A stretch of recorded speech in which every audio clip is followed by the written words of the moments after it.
Bonjour à toutes, bonjour à tous. Nous sommes le 22 septembre 2020. Bienvenue dans À l'air libre. Au sommaire de cette émission, Mediapart vous le révélait hier, l'inspection générale de la police nationale contredit Emmanuel Macron dans l'affaire Leguet, cette manifestante blessée à Nice par la police en 2019. Reviendrons sur cette enquête avec Pascal Pascariello. Et puis nous partirons en Biélorussie où la mobilisation ne faiblit pas à la suite des élections truquées du 9 août. Le journaliste Andrei Vaitovitch à Minsk nous racontera de l'intérieur ces manifestations qu'il suit depuis des semaines.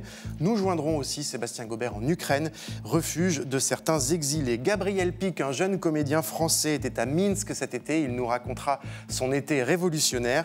Et puis François Bonnet, cofondateur de Mediapart, viendra nous parler de l'attitude de la Russie, le grand allié de Loukachenko. À l'air libre, saison 2, épisode 6, c'est parti.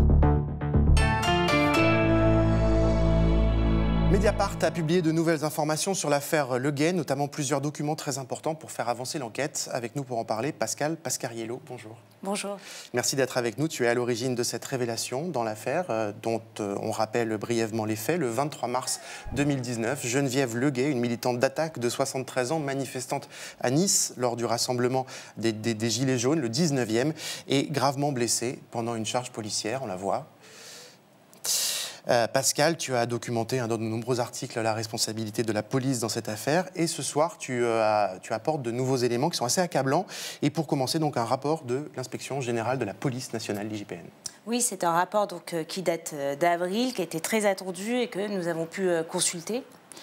Donc en gros, ce rapport dit que les ordres sont inadaptés et en particulier lors de la charge effectuée au cours de laquelle Madame Geneviève Leguet a été poussée. Et pour rédiger son rapport, l'IGPN s'appuie sur un document très embarrassant, le compte-rendu d'un gendarme qui était sur place au moment des faits et qui contredit en fait totalement la version policière. Ce compte-rendu, Mediapart se l'est procuré, le voici. Il est daté du 25 mars 2019, on voit la date, soit 2 jours après les faits. Et dans ce document, le gendarme en question estime que la charge effectuée est, je cite, en totale disproportion et nécessité face à une foule d'une trentaine de personnes, assez âgées, très calme, avec en plus de nombreux journalistes. Alors ça, c'est pour la charge contre le Geneviève Leguet. Et l'IGPN, dans son rapport, pointe aussi le donneur d'ordre, en l'occurrence le commissaire, qui a décidé de cette charge. Oui, le commissaire, c'est le commissaire Rabassouchi, qui est en charge des opérations le jour des faits. On le voit ici sur la photo. Exactement, c'est lui donc qui est à droite sur la photo. Et selon l'IGPN, je cite, les ordres donnés par le commissaire divisionnaire Souchi se caractérisent par un manque de clarté et un aspect directif. Ils sont inadaptés, en particulier lors de la charge effectuée au cours de laquelle Madame Leguet a été poussée. On sent bien donc, le vocabulaire employé évidemment par l'IGPN est très précautionneux. L'IGPN est embarrassé exactement pour charger la police, ce qui est un cas exceptionnel, mais elle ne pouvait pas faire autrement. Elle ne pouvait pas enterrer le rapport de ce gendarme qui a refusé, en fait, ce capitaine d'escadron, qui a refusé d'engager ses hommes, plus de 60 gendarmes, sur cette charge qu'il juge disproportionnée. Et là encore, donc, le compte-rendu du gendarme à l'origine des conclusions de l'IGPN. Ce capitaine est catégorique. Que dit-il? On va le voir, le gendarme parle, je cite, d'un individu qui ne se maîtrise plus, qui devient presque dangereux. La charge commandée par le commissaire Rabassouchi est, selon donc, ce capitaine, instantanée, brutale et violente. Nous sommes tous abasourdis, écrit-il. Donc Rabassouchi, c'est un peu le personnage central de cette enquête. C'est lui qui donne les ordres et c'est surtout lui qui, 2 mois plus tard, reçoit une médaille qui est la médaille donc, des Gilets jaunes. C'est la promotion des Gilets jaunes, pour reprendre les propos du ministre de l'époque, Christophe Castaner. À ce jour, il a toujours cette médaille. À ce jour, il est toujours en poste à Nice et aucune mesure n'a été prise à l'encontre de ce commissaire. Dernier document accablant pour la police sur lequel s'est appuyé l'IGPN, une vidéo inédite que tu as récupérée. Et en plus, c'est une vidéo assez inattaquable puisqu'elle a été tournée par les gendarmes, la CIOP, la cellule image d'ordre public de la gendarmerie. On va la voir, on est à Nice le 23 mars et on voit aussi le commissaire Rabassouchi à côté des policiers sous ses ordres. Il fait ses sommations. Et lance immédiatement après la charge sur un petit groupe, quelques personnes éparses. On voit la charge. Voilà. Donc un document de la gendarmerie, on le redit. Pascal. Oui, parce qu'effectivement, ils ont pris soin en fait, d'enregistrer toute cette journée. Ils étaient, comme ils le disent, abasourdis. Les ordres étaient disproportionnés et on sait les conséquences que ça a eu. Cette affaire est évidemment emblématique parce que ça montre les violences policières à l'encontre d'une militante pacifiste de 73 ans, mais également emblématique parce que 2 jours plus tard, le président Emmanuel Macron livre une version absolument mensongère et explique qu'il n'y a eu aucun contact entre Geneviève Leguet et la police. Alors évidemment, c'est encore une fois exceptionnel dans cette affaire qui ne s'arrête pas de nous surprendre. Mais aujourd'hui, c'est l'IGPN qui vient démentir les mensonges exactement, du président. Merci Pascal. Ton enquête est à lire en détail sur Mediapart. On vous la recommande. Et nous partons maintenant en Biélorussie, à Minsk. Alors la Biélorussie, vous n'en avez pas forcément entendu parler avant cet été. C'est un petit pays de 10 millions d'habitants, enclavé entre la Russie à l'est, l'Ukraine au sud et à l'ouest, la Lettonie, la Lituanie et la Pologne.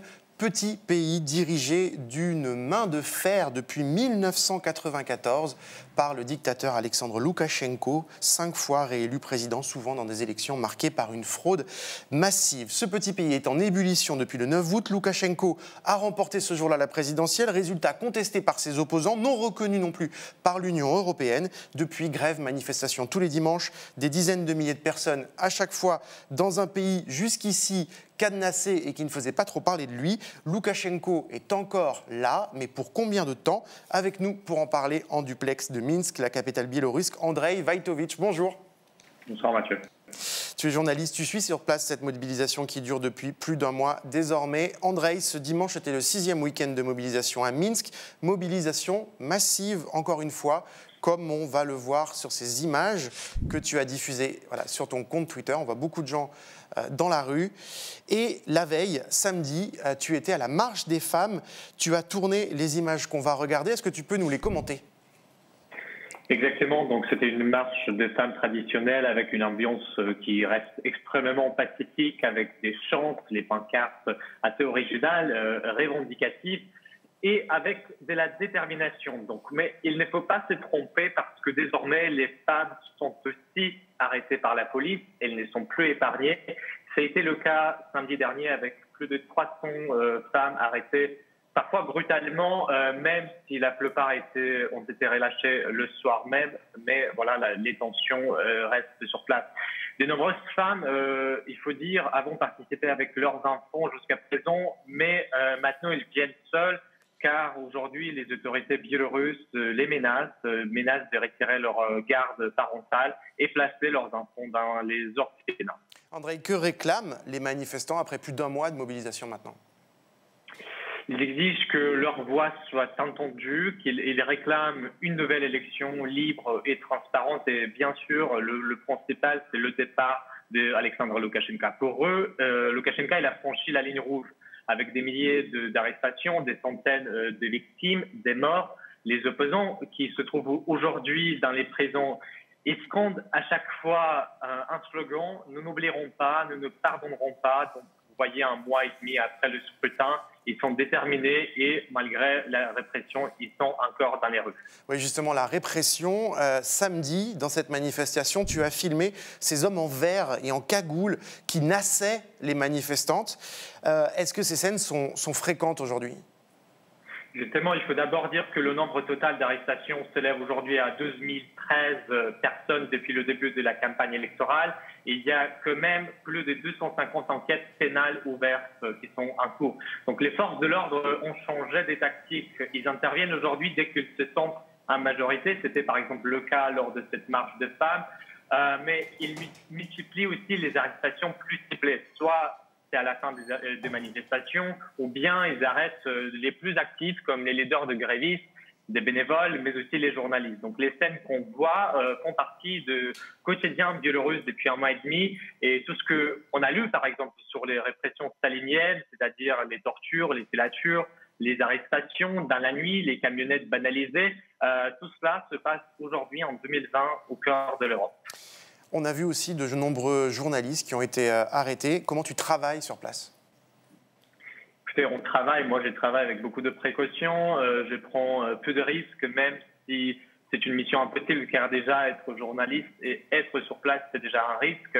Vous savez, le régime tente d'imposer le huis clos, mais à l'époque d'Internet, avec les messageries cryptées, avec les VPN qui permettent parfois d'éviter le blocage, et surtout avec les journalistes citoyens qui filment, qui se filment, qui racontent ce qu'ils voient, il est devenu presque impossible de cacher les informations. Et quand, lors des manifestations, on entend scander « merci la presse », ça nous donne de l'énergie, hein, et ça aide moralement.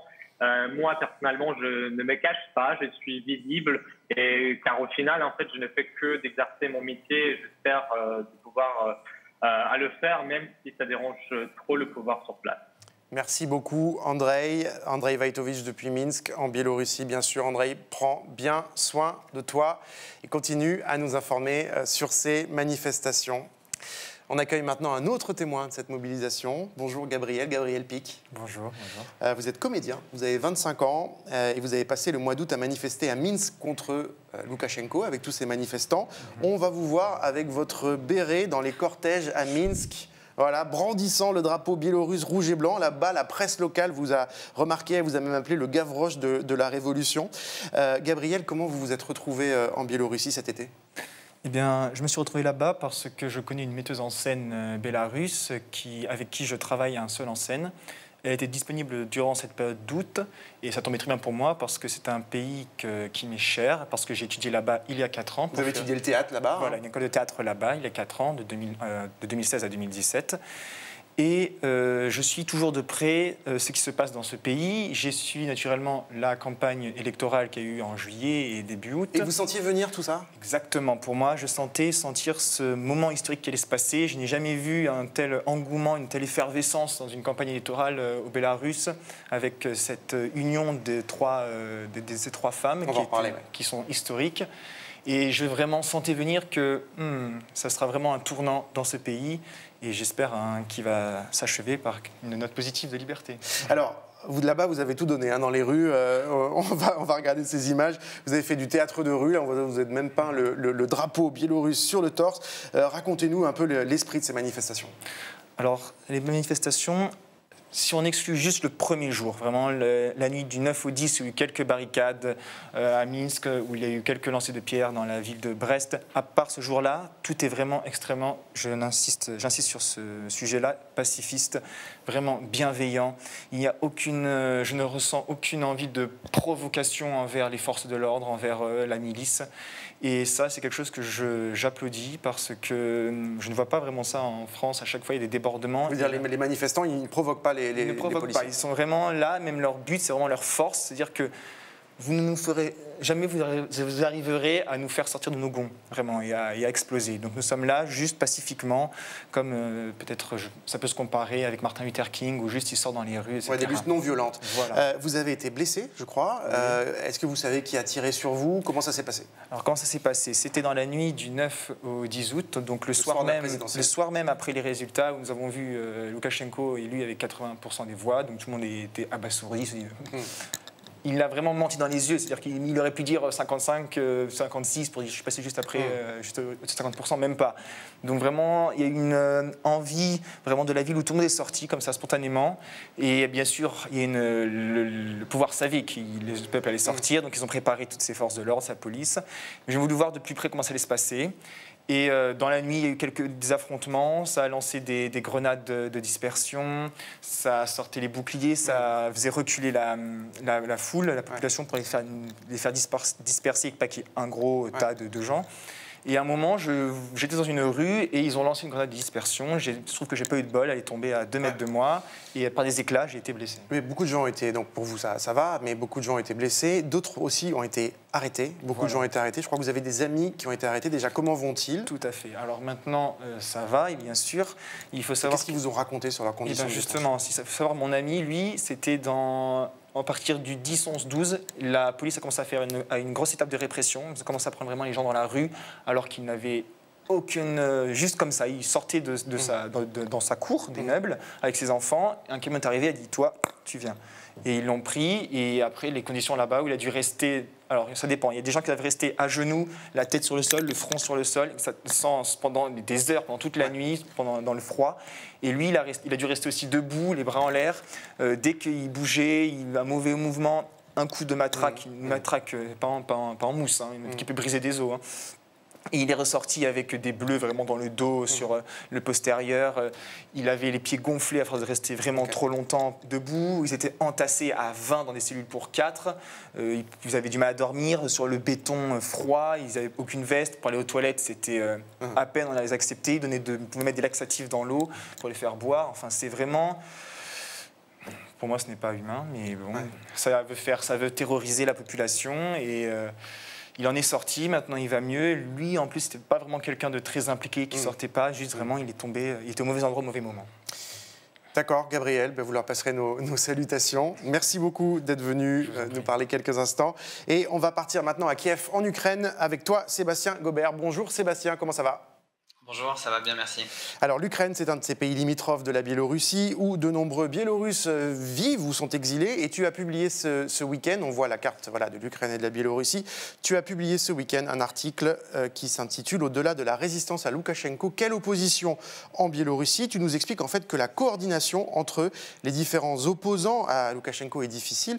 D'abord, revenons, si tu veux bien, en quelques mots sur ces figures de l'opposition. Oui, évidemment, on ne peut pas tous et toutes les citer. En plus, comme vous l'avez mentionné, il est difficile de les situer entre les prononciations biélorusses, russes, anglaises. Mais ce qui est plus ou moins identifié, c'est que les icônes actuelles des protestations, elles sont féminines. Alors, en premier lieu, on a Svetlana Tikhanovskaya, celle que beaucoup considèrent comme la présidente légitime qui aurait gagné l'élection du 9 août. C'est la femme de Sergei Tikhanovsky, un homme d'affaires à la réputation plus ou moins douteuse. Elle a commencé à faire campagne quand son mari a été jeté en prison, mais elle a dit clairement qu'elle ne voulait pas faire de politique et en fait sa seule promesse de campagne, c'était réorganiser une élection qui soit libre et transparente. La deuxième de ces icônes, c'est Veronika Tsepkalo, femme de Valéry Tsepkalo, un ancien diplomate soviétique.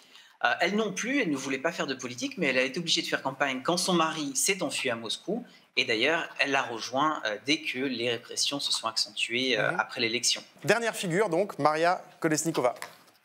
Maria Kolesnikova, dernière de ces figures, dernière de ce trio, c'est la directrice de campagne de Viktor Babariko, un représentant de Gazprom, le géant énergétique russe en Biélorussie. Et elle se voit, pour le coup, comme une actrice politique. Mais on a essayé de l'expulser en Ukraine, elle a résisté en arrachant son passeport et elle est rentrée en Biélorussie où elle est maintenant arrêtée et elle risque une peine de prison. Alors il y en a d'autres évidemment de ces leaders d'opposition, on peut évidemment citer la prix Nobel de littérature Svetlana Alexievitch, mais c'est bien ce trio qui a été au premier plan et ce qu'on peut en comprendre, ce qui est très important, c'est que par le biais en fait des hommes auxquels ces femmes sont connectées, on voit que la Russie n'est pas exactement loin et que aussi certains de ces opposants, de ces opposantes peuvent avoir des motivations particulières et ça nourrit tout un tas de suspicions quant à leur motivation réelle. Et dernière question, comment tu expliques ces divergences, ce manque de coordination? Est-ce qu'ils ne sont pas d'accord politiquement ou est-ce que c'est plus compliqué? Alors, on appelle ça, division, différence, divergence, manque de coordination. On peut vraiment l'appeler comme on veut. On peut aussi l'expliquer de manière différente, puisque au bout de 26 ans de régime autoritaire, il y a eu beaucoup de répression, il y a eu beaucoup d'intimidation, beaucoup d'arrestations, impossibilité de créer des partis politiques, impossibilité d'accéder aux médias. Donc évidemment, ça n'aide pas à structurer une opposition. S'ajoutent aussi les conflits d'ego, les stratégies différentes, parfois concurrentes des opposants. Et ça, c'est vrai en Biélorussie, mais c'est aussi vrai à l'étranger, parmi les Biélorusses qui sont en exil. Et ce qu'il faut voir, c'est que cette opposition, elle a vraiment du mal à se structurer et à dégager un projet qui soit alternatif à l'ère Loukachenko. Alors, moi, j'y vois vraiment deux choses. C'est que l'absence d'opposition, en ce moment, ça ne nuit pas au mouvement de résistance. Peut-être au contraire même, ça l'encourage, puisque on n'a pas à se poser la question de la crédibilité et des motivations réelles de tel ou tel leader. Mais la deuxième chose, c'est que le fait qu'il n'y ait pas d'opposition qui puisse véritablement structurer un projet pour l'après Loukachenko, eh bien ça peut poser des problèmes pour le futur. Merci beaucoup Sébastien Gobert. On te lit donc sur Mediapart. Tu es à Kiev, en Ukraine. À très bientôt. Avec nous en plateau, François Bonnet, bonjour. Bonjour Mathieu. Cofondateur de Mediapart, spécialiste de la Russie et des pays de l'Est, beaucoup d'autres choses aussi. Mais François, tu viens de publier sur Mediapart cet article « Biélorussie, de plus en plus isolée, Loukachenko multiplie menaces et gesticulations ». Moi, j'ai une question très simple. Comment Loukachenko a tenu pendant toutes ces années ? Alors, je crois qu'il y a 3 éléments de réponse. Il y a un élément, c'est le système qu'il met en place immédiatement. C'est une verticale du pouvoir, avant que même que Poutine formule ce projet quand il est élu président en 2000. Et tout de suite, il met en place un système absolument centralisé. Tous les pouvoirs remontent au président, il fait une réforme constitutionnelle, le Parlement est écrasé, la justice est sous ordre, la presse est muselée, les opposants sont emprisonnés ou envoyés en exil. Hop, c'est terminé, c'est un petit pays, 9,5 millions d'habitants. Il multiplie les services de sécurité et il les met en concurrence. Il évite que les cadres de l'appareil d'État, les hauts fonctionnaires, restent trop longtemps en poste pour que des solidarités se créent. Donc il organise un turnover permanent et tout lui remonte. Et comme ça, il arrive à prendre le contrôle d'à peu près tout. Je pense qu'il y a 2 autres éléments très importants et je crois qu'il faut en dire un mot. Loukachenko arrive au pouvoir en 1994. 1994, c'est la grande année, si je puis dire, du désastre russe. C'est l'effondrement de la Russie. C'est la guerre en Tchétchénie. C'est l'année précédente, Yeltsin fait bombarder le Parlement à Moscou. Les Biélorusses voient l'effondrement russe et se disent « surtout pas ça pour nous ». Et Loukachenko fait une campagne habile où il promet la lutte contre la corruption, la sécurité et la stabilité. Et immédiatement arrivé au pouvoir, il verrouille tout ça. Enfin, 3e élément qui n'est que trop peu évoqué, je trouve, des historiens l'évoquent. Il faut avoir en tête que la Biélorussie est encore aujourd'hui, ça peut sembler bizarre de parler de ça, mais je pense que c'est très prégnant, et ça explique le pourquoi d'une révolution qui se revendique aussi pacifiste. La Biélorussie est un pays encore totalement traumatisé par la Deuxième Guerre mondiale. C'est un pays qui a été ravagé. C'est sans doute l'occupation nazie la plus atroce qui s'est produite durant 3 ans pendant la Deuxième Guerre mondiale. C'est 1/4 de la population biélorusse qui est exterminée par les nazis. 2,2 millions de morts, dont 1 million de juifs. C'est une horreur absolue. C'est Les Terres de sang, le fameux livre de Timothy Snedden. Il y a un historien allemand, Christian Gerlach, qui a écrit en 1999 un livre formidable sur le détail de l'occupation nazie en Biélorussie. C'est une horreur. Les grandes photos soviétiques de la Deuxième Guerre mondiale, en particulier du grand photographe qui s'appelle Dmitri Baltermans, c'est tout en Biélorussie. C'est des massacres de masse, c'est 9000 villages qui ont été incendiés ou pillés, c'est toutes les grandes villes qui sont mises en ruine, c'est un peuple qui est réduit en esclavage ou assassiné. Et comment ça explique du coup Et ça explique parce qu'il y a encore cette peur terrible en Biélorussie par la transmission des récits familiaux. Il y a cette peur terrible de la violence et du risque de guerre et de guerre civile. Et c'est pour ça qu'il y a une telle réaction à la violence d'État déclenchée par Loukachenko. S'il n'y avait pas eu ces 2 ou 3 premières journées de folie répressive organisée par le régime, avec quand même plus de 10 morts, des milliers de personnes emprisonnées, est-ce que les Biélorusses seraient descendus dans la rue dans de telles proportions ? On n'en sait rien, mais peut-être pas. La grande question maintenant, c'est que fait Vladimir Poutine, grand allié historique, évidemment, en raison aussi du gaz, du pétrole. C'est évidemment pas juste parce que ces deux dirigeants se connaissent bien, non, il y a ces éléments, évidemment. Que fait Vladimir Poutine ? Toi, ta thèse, c'est que Vladimir Poutine soutient Loukachenko du bout des lèvres. Oui, parce que historiquement, les 2 hommes ont eu des relations exécrables. En gros, voilà, ça ne s'est jamais bien passé entre eux. La Russie a une donnée stratégique sur laquelle elle ne lâchera jamais. C'est que la Biélorussie est sa sphère d'influence. Ça, c'est pas discutable. Okay. Ensuite, beaucoup de choses peuvent être discutées. Est-ce que la Russie peut intervenir ? Moi, je ne pense pas. Elle ne peut pas intervenir parce qu'elle s'aliénerait complètement la population biélorusse, qui est quand même très très proche des Russes, beaucoup plus par exemple que les Ukrainiens.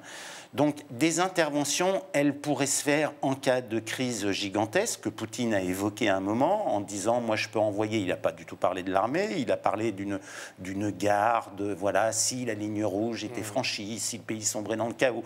Bon, Poutine, il ne veut pas d'un scénario à l'ukrainienne, il ne veut pas d'un Maïdan. Ce qui est très intéressant, c'est que 2 heures avant la rencontre Loukachenko-Poutine, lundi 14 septembre, il y a des fuites qui sont organisées par le Kremlin via l'agence Bloomberg. Bloomberg publie une dépêche, citation du Kremlin. Poutine est prêt à encourager une éventuelle succession de Loukachenko. Ouais. Voilà, tout est dit dans cette phrase. La Russie cherche un scénario alternatif à Loukachenko, mais n'acceptera pas que la révolution citoyenne en cours renverse le pouvoir par la rue et installe un nouveau pouvoir sur lequel elle n'aurait pas son mot à dire. Le paradoxe de tout ça, Sébastien l'a évoqué dans sa courte intervention, c'est que le principal opposant de Loukachenko dans cette élection, c'est un grand banquier, dirigeant de Belgazprom Bank depuis près de 20 ans, Babariko, qui était vraiment donné comme un concurrent redoutable pour Loukachenko, et c'est pour ça que Loukachenko le jette en prison. Mais cet opposant, c'était pas l'homme de Moscou, ça serait absurde de dire ça, mais il entretenait d'excellentes relations avec Moscou. Et beaucoup d'analystes, lorsqu'il annonce sa candidature au mois de mai, de mémoire, beaucoup d'analystes en Russie disent « Ah, tiens, voilà l'homme qui est compatible avec les intérêts russes en Biélorussie. Il est aujourd'hui en prison. » D'où l'insistance de Poutine dans les rares déclarations publiques qu'il y a eu après la rencontre avec Loukachenko. Qu'est-ce que dit Poutine ? Il prend Loukachenko au mot, il lui dit « Vous annoncez une réforme constitutionnelle ? Ah ben vous allez la faire. Vous allez la faire vite, elle va être importante, et ça réglera sans doute la crise politique. » Donc, ne jouons pas à Madame Irma, n'essayons pas de prévoir, mais il est évident qu'il y a un scénario, réforme constitutionnelle, libération des opposants, nouvelle élection présidentielle, et pourquoi pas un autre candidat élu. Et peut-être plus une révolution de palais qu'une révolution qui satisfasse les manifestants. Oui et non, parce que ce banquier Babariko est un homme quand même très populaire en Russie. Donc, il pourrait recouvrer pour partie les demandes du soulèvement populaire telles qu'elles sont exprimées aujourd'hui. Donc, c'est à voir. Ne faisons pas de projection, on peut être démenti. On ne sait pas ce que se sont dit Poutine et Loukachenko dans les 4 heures de discussion. Bon, finalement, on nous a rendu public une demi-heure. Qu'est-ce qui s'est dit pendant les 3h30 d'autres ? On n'en sait rien. Mais ce que je veux dire, c'est que le jeu n'est pas entièrement fermé, mais évidemment, on ne sait pas ce qui est en train d'être construit à Moscou, comme on ne sait pas une autre chose importante, c'est qu'est-ce qui est en train de se passer dans l'appareil d'État biélorusse. Je veux dire, il est évident qu'à un moment, une série de hauts fonctionnaires, de grands directeurs d'entreprises d'État, etc., vont dire, bon, maintenant, stop, on le lâche. Et on se sauve nous-mêmes en le lâchant. On va voir ce qui se passe. En effet, on n'a pas de boule de cristal. Merci beaucoup, François Bonnet. On te retrouve évidemment très vite sur Mediapart et probablement dans À l'air libre.